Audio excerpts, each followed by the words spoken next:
powers must act together, because if we're not at the table, we're on the menu.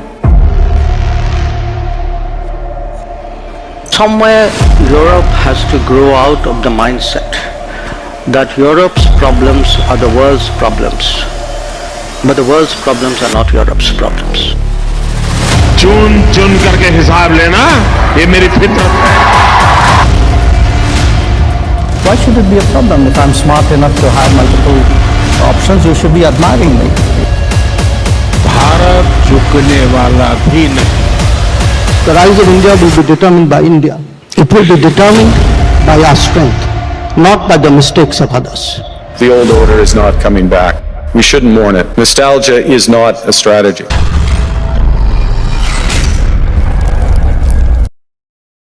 Hey guys, welcome back to my channel. For those who haven't liked us, who don't like and subscribe, please do that. Let's get going. Let's get started. Let's talk about Middle East or West Asia one more time. But this is not gonna be just some regular thing. Actually, there's something very interesting I want to talk about. Okay. And in my past videos, let's get going first. Okay. In my past videos, I've said this, that I have talked about the Middle Eastern architecture, the security architecture, the economic architecture, what exactly is going to happen, the power shuffle that's happening over there. And I think that picture, actually, those things are becoming clearer by the day. Now, just recently, 7th actually, excuse me, Saudi Arabia, Pakistan, and Turkey, they signed this defense agreement. They call it Mecca Agreement, and it was signed in Mecca, Saudi Arabia. And in that agreement, it's very clearly stated that attack on one will be considered attack on the other. Once again, before I move forward, I want you to know that video is not about this agreement and all that. Lots and lots of people who are better than me have actually discussed this, okay? Or who have lots of people. This has been discussed already a lot. Now, this was signed in Mecca, Saudi Arabia. Now, the question really is this. What does that even mean, that attack on one will be considered attack on the other? Because if you look into it, there are lots of paradoxical things in it, and there are lots of contradictions in this whole entire statement. First thing first is, first problem, Saudi Arabia signed defense agreement with United States to protect itself from Iran. And is it protected from Iran is the question. If Iran is not doing it, then Houthis are doing it. But where is the protection? There is none. Look at Pakistan. Just last year, India bombed the crap out of Pakistan, and Pakistan's nuclear power couldn't do anything. So when a country like Pakistan, who can't even protect itself, and Pakistan, not just India actually, even Afghanistan has been hammering Pakistan left and right. So Pakistan cannot protect itself from these things. So how Pakistan is going to join hands with Saudi Arabia in case of something goes wrong? Then let's talk about Saudi Arabia itself. Saudi Arabia hasn't fought a single all-out war with any country in, I would say, almost 100 years. So what are they going to do actually? In fact, Saudi Arabian Air Force and all these are all just for show. That's about it. Why is that? See, Saudi Arabia it's a kingdom, okay? And kingdom, as usual, goes by the inheritance, right? So if you take out the prince or king, then some next in line becomes the heir to the throne. That's why these prince and kings in these kingdoms, they are very cautious about their own internal security. Why? Because somebody may take them out. This is why they rely very heavily on outside security, outside third party who will actually be loyal to them rather than to somebody else. Up until now, this was the United States, and now it's all exposed. Everybody knows that nobody is safe over there. All that defense pact, all that defense treaty, all that was just show off. That's about it. It had no real teeth to it. So Saudi Arabia situation is also very clear here. Now let's come to Turkey or Turkey. The problem with Turkey is that if you compare Turkey's regional problem, Turkey cannot even handle Iran, quite frankly. If Turkey goes on at war with Iran, Turkey cannot handle that. Now, let's forget about war, what Turkey will do. Turkey already has NATO protection, the Article 5.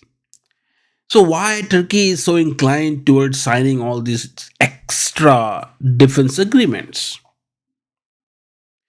Point here is that none of these parties actually have at least security as a major goal, it seems, that for which they have signed this agreement.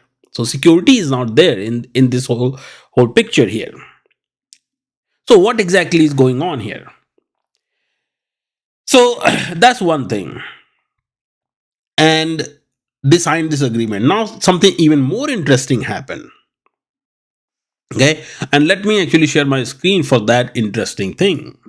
So there will be a plot twist here. Okay, the plot twist is this: that Bibi Netanyahu had called India's Prime Minister Modi on 6th of August, and he said that I received a phone call from Prime Minister of Israel Benjamin Netanyahu. We reviewed the progress across various aspects of the special strategic partnership between India and Israel, which continues to strengthen and develop steadily. We also exchanged views regarding the current situation in West Asia. And then Bibi Netanyahu responded to his tweet, Thank you, my friend, Prime Minister of India, Narendra Modi. Together we continue to strengthen the bond between Israel and India. Now, if you notice, the Prime Minister Modi didn't say my friend or anything, this and that. That's because you have to be very cautious about certain things. So, but there is this thing going on in parallel. And then also, besides all this, there is the India-Israel Defense Pact, India-Cyprus Defense Pact, India-Greece Defense Pact, and India-Armenia Defense Pact too. And then India has this, I would say, economic alliance, or I would say mainly the trade alliance, I2U2 over there. So what exactly is going on here? What's wrong with this whole entire picture, right? And that's where this is where picture becomes little bit of murky. That okay, up until now, let's say US was handling it, right? US was there for decades. US has been there in the Middle East order, maintaining it. But now, after this war, what happened is that this model that these states has created over there, it's now weakening, right? So once again, so the real question is that is Mecca Agreement really some sort of Islamic NATO or something? Or what is going on? If America is no longer willing or able to guarantee the old Middle Eastern order, then who replaces it, right? And this is where all these security arrangements come into play. Now, here's what I will actually give you the outline right away. Okay, so this way you understand exactly where I'm going with this, because it's explaining this whole thing back and forth is really hard. All right, so So see, security architecture of Middle East is going to be fragmented. There will be no one particular country or power that's going to say that, hey, all of you are under me, my umbrella. I will provide you. We will provide you. This country will provide the support or defense. This to you. Okay, that's the long story short version I'm giving you. Middle East order is going to be fragmented. On one side, like I said, there is your uh, Saudi Arabia, Turkey. Then you have Pakistan. Then on the other side, of course, as you saw, Bibi Netanyahu called India's prime minister. I mean, why would you call India's prime minister a day before when everybody knows that the whole Islamic NATO and all that Mecca Agreement is being signed?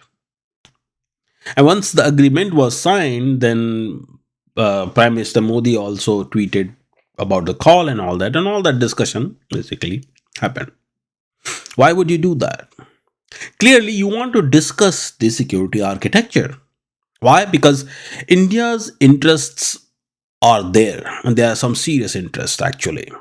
And I had talked about this whole Chabahar thing as well. It's not just about Chabahar port. See, for India, if you look into this whole thing, for India, so far, India doesn't have its own flagship trade corridor that India can say, yeah, this is ours. And historically, India's trade routes used to be they were called spice routes, and spice routes is what is one of the versions of spice route is IMEC, India Middle East Europe Economic Corridor. Now, even though China has it, China's Silk Route became BRI, Belt and Road Initiative. China has it, but India doesn't. Hmm? So for India, IMEC is very, very important. All right. Now, so India, Israel has this defense pact. Then we are talking about India and UAE have different defense pact too. Okay. India and Cyprus have defense pact. I talked about that. India and Greece have defense pact too. Now the question really is that how all this can materialize. And then where is Iran in this whole entire picture? Right? And that's where actually the whole fragmentation come into play. For I just explained you what exactly Saudi, Pakistan, and Turkey nexus will look like, right? Now, what if I told you that Iran will side with uh, your I2U2 group? In fact, I think that over the period of time, I mean, the way things may pan out, I think that Iran may be join the I2U2 plus, and I2U2 plus may be further expanded into Jordan joining it. Then you have Cyprus and Greece, all these groups joining it in there too. That's a possibility. Why? Because US clearly is not going to completely withdraw from there. US, I think, is going to leave its bases in Jordan.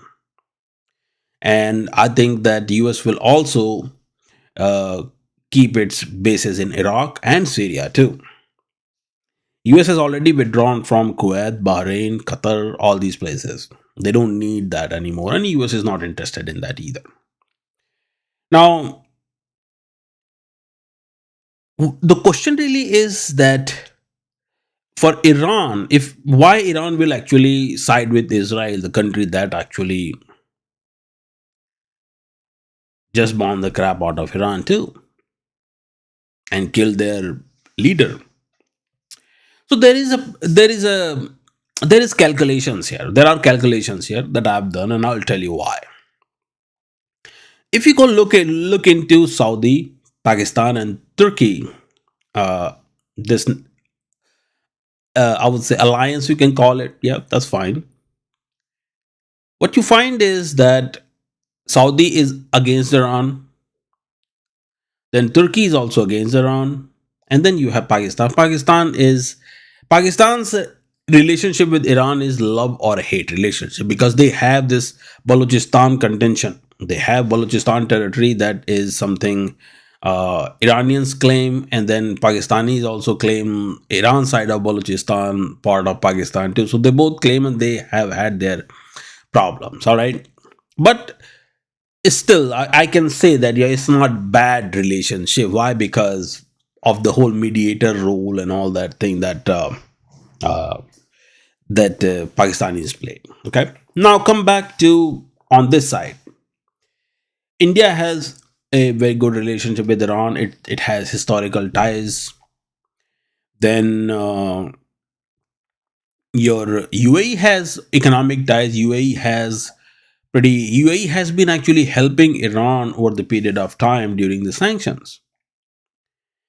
So it is still unknown why Iran actually attacked UAE. Now, I think UAE was attacked because UAE has lots and lots of American companies sitting there, whose data centers, whose uh, lots and lots of working relationship is there, right? So because of all that, I think Iran figured that if you want to hurt America economically, then you gotta hit UAE and make sure the UAE is shut down. This is why UAE's air bases were sorry, airports and all that were hit too, so that nothing goes, nothing comes out to shut down UAE altogether. But nonetheless, UAE still had this relationship with Iran. Then comes your Cyprus, Greece, and all. They don't really care about Iran as much. And Cyprus had a very, I would say, decent ties as far as Syria is concerned.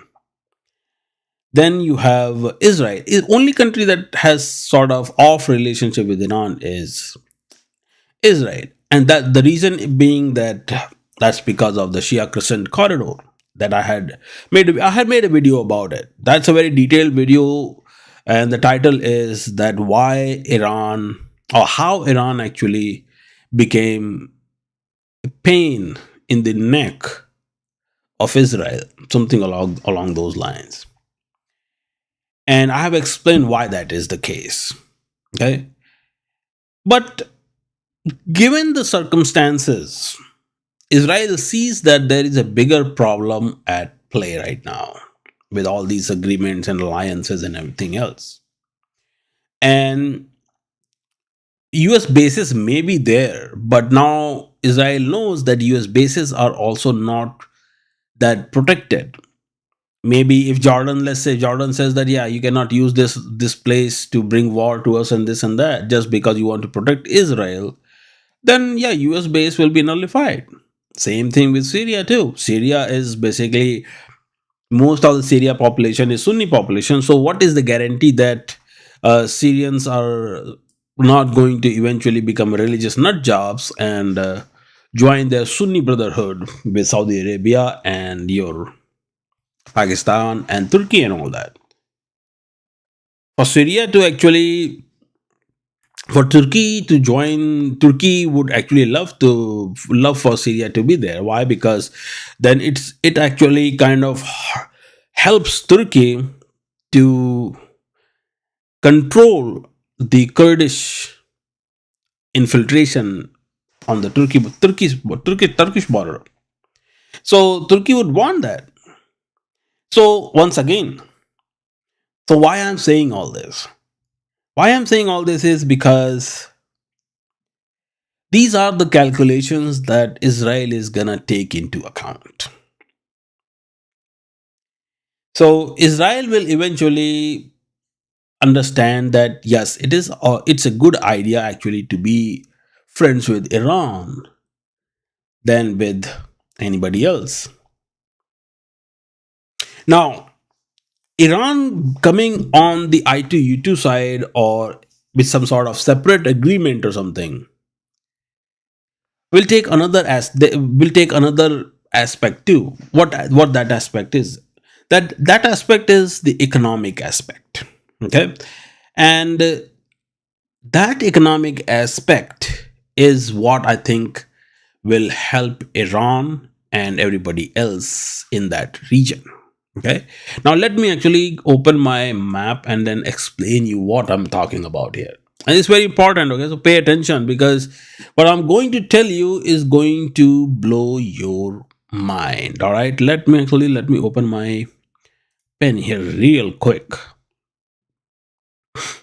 and then I'm going to share my screen. Okay, if you're still with me, please do like and subscribe, guys. All right, now let's get going. Okay, there you go. So you see, this is Iran, right? Now, if you remember, if you're paying attention, then I talked about IMEC. Okay, what was IMEC? IMEC was basically from India's western ports, from here, anywhere, basically go from here to Oman, or to go all the way to Hormuz, UAE, and then via Saudi Arabia, then you go Jordan, then go to Israel, and then go to Cyprus, then go to Greece, and this that you enter Europe. That was the whole idea.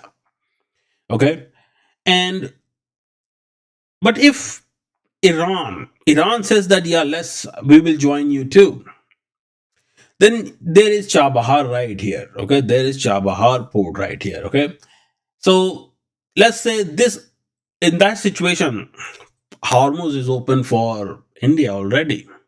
Okay, Hormuz will be open for India, and India can always use Oman as well. So this will be one route for India. Okay, this will be one route via Saudi Arabia, Jordan, Israel, and then this. Now, for India, the way India is seeing all this playing out, and I think the BB also discussed this thing with Prime Minister Modi, the whole IMEC situation, that hey, if these guys are signing this defense pact and Mecca Agreement and all that, do you really think that IMEC is going to work out? As you can see where this whole thing is, right? There is a bigger problem at play here. So if Saudis veto it, then where this is gonna be? So India's concern will be that hey, we need some alternatives, right? Alternative will be from Chabahar, then you go to via Iraq, then you enter Jordan here, Syria, enter here, and then you can go into Europe like that. Okay, you can actually go to Syria too. That's not a problem. You can take Syria, then from here Tripoli to this. You can always go there. Okay, now, so for Iran, if Iran joins this group, it will be very economically helpful for Iran. Why? Because Iran is already involved into another economic corridor with India and Russia, that is called North-South Corridor, that is INSTC. Okay, so INSTC also starts with Chabahar, then goes to Tehran, to Caspian Sea, and then into Russia.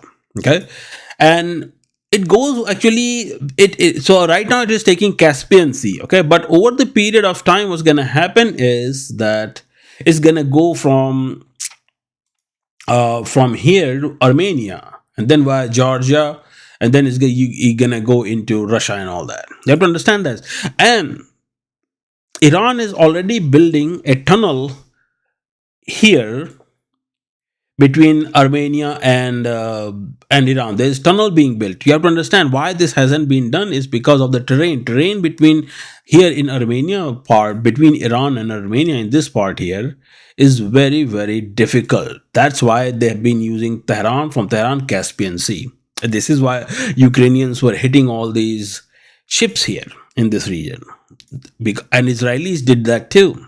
Okay, but after this whole tunnel is complete and Armenia route is open, then it will be a good route for India too to get into Europe. So what we are talking about here is this. We are talking about backup routes, backup trade routes. Okay, we are not talking about anything else here. We are talking about backup trade routes, if you look into it, right? So that's why I think that Iran will probably join eventually. Iran will come into the fold. And Iran will be, because this is going to be a game changer for Iran too. Why? Because if you look into it, all the roads lead to Iran. At the end of it all the roads lead to Iran. Iran is a very huge country to be ignored. Okay. Doesn't matter what Donald Trump says, it will become irrelevant anyways. So, and this is one economic aspect of things that's gonna actually define the architecture of new Middle Eastern order. And Iran is in dire need of money, the economic improvements, and of course, Iran's ultimate goal is not the whole world, but make sure that Iran is solid here. India also needs an ally, or say a partner country, that has good grip in this region too, because Indians are not foolish or something, right? Why? Because it's not like they haven't learned from America that what happened to American power after they started to extend all over the place, right? This is what happens when you overextend. This is exactly how Roman Empire fell, because they overextended. Okay, they were trying to compete.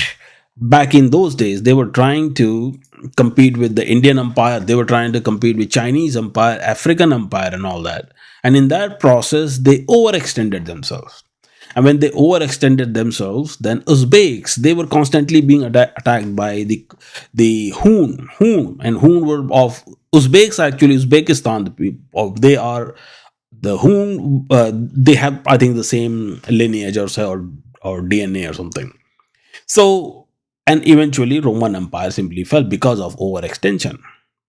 And not that Roman Empire was a very great empire or anything. It was just a middle power, but they wanted to be the great power. Okay, historically you will not hear Roman economy was on top. The two economic powers were India and China. So where is the Roman Empire in this whole entire scenario? Nowhere, right? So here what you will see is that's the need.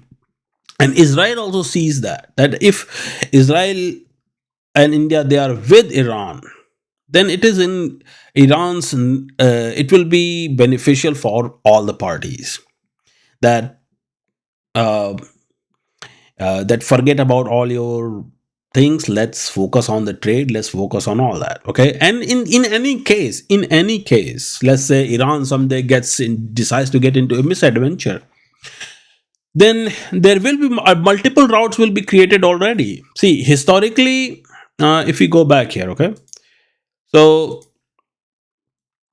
see, historically, India always had multiple trade routes. Okay, from here to here to here, India has always utilized the Red Sea. Then India has already utilized African coastline really in a really big way. India has always historically utilized these coastlines here, all these things, Madagascar, all these, historically, if you look into it. Okay, so if, let's say, if ever Iran decides to get into some sort of adventure against Israel or somebody or something, then also I think that it's not gonna impact anything else. Trade, everything else will go on as the way it is, and US will be there. It's not like US is gonna leave or something. Okay, and then, so the way I'm looking at it, I'm not seeing things in terms of military conflict as such, quite frankly. I'm looking at things as to what will actually work and what will actually not work. Okay, so this is what I am thinking is gonna happen, that it will be a fragmented architecture, fragmented order. On one side you will see primarily Saudis, Pakistanis, and Turkish, because Turkish are also trying to expand their influence in the region. And on the other side will be your India, Israel, UAE, then US will be there partly as a moral support or something, and Iran will see that Iran will see the economic benefit and the security benefit of it. So Iran will along with its proxies probably will join the gang too, that hey, let's work together, forget about the rest. So and that's how I think it's gonna work out eventually. And because Iraq will be on ITU2 or this on in this grouping, simply because Iraq is already in partially in control of US. And Syria is right now, Syria has a puppet government that is run by United States. So far so good, but what will happen, I think it's only irrelevant at this point. But to maintain a proper balance, this is what we will see over the period of time. All right, so I hope you guys learned something. Please do like and subscribe, and I'll talk to you guys in another video. Take care.